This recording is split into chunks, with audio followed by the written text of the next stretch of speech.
What's going on, everybody? Hear that annoying sound? I was trying to figure this thing out for some time.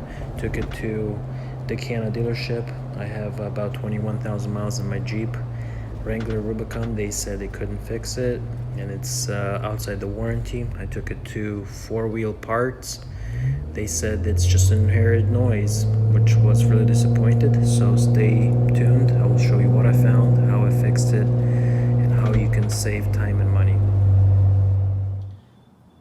So once I took the tire off this bracket, I did notice a slight crack, but I don't think that's what's causing the noise.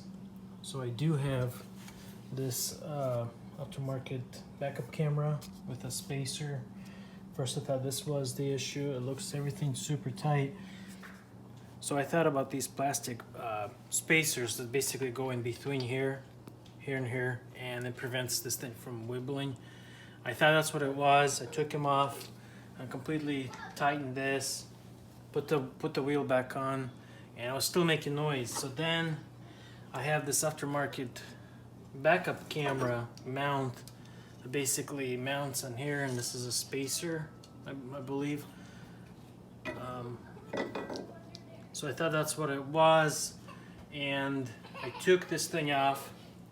I took it off, and it's still making that same noise, but what I was mentioning earlier, this crack right here,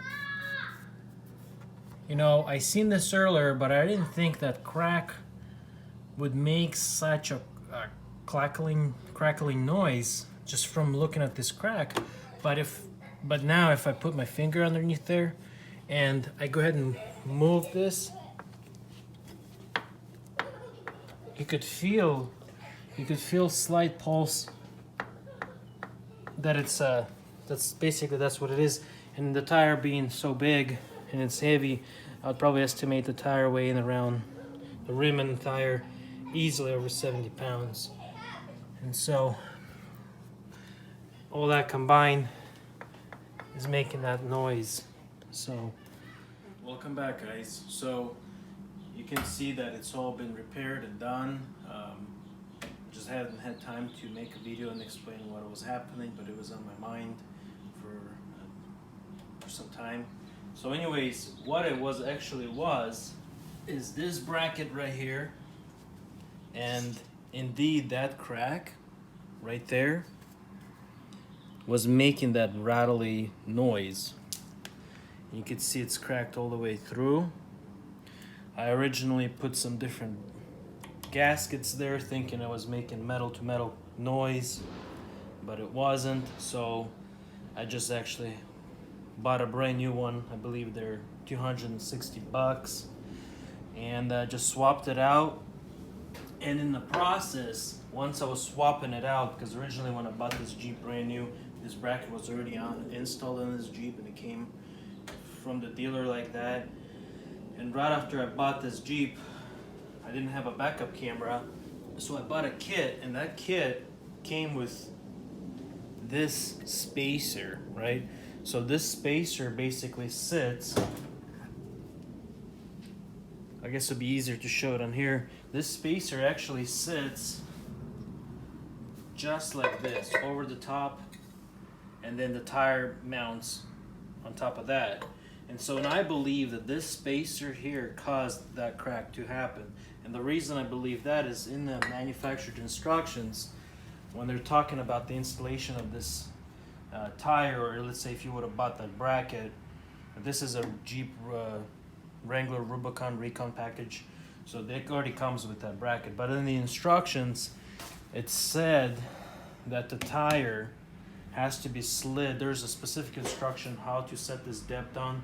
You basically take this bracket right here, this second part, and you slide it in, and you put the tire on, you mark the bracket, then you scoot the bracket, I believe 1/8 of an inch in, and you tighten the bracket, basically the spacer, tighten it down, and then you put the tire back on. And once you put the tire back on, what happens is the side wall rubber of this tire just sits right on this gap, or whatever, the spacer rubber, and flush, and it prevents the wheel from wobbling or gives it any room to play.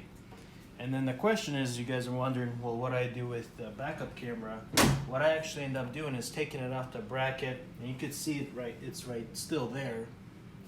What I end up doing is, since I already had the wire and everything, is if you look underneath here, I actually attached it to the light, drilled a little tiny hole, and I attached it right to the light, so it worked out pretty good. Ideally you would want them to be right in the middle, but I couldn't do it in the middle because this whole thing has been modified as is, and there was just no plastic left, because originally this thing sits the other way around. So it worked out pretty good. You just tilt it over.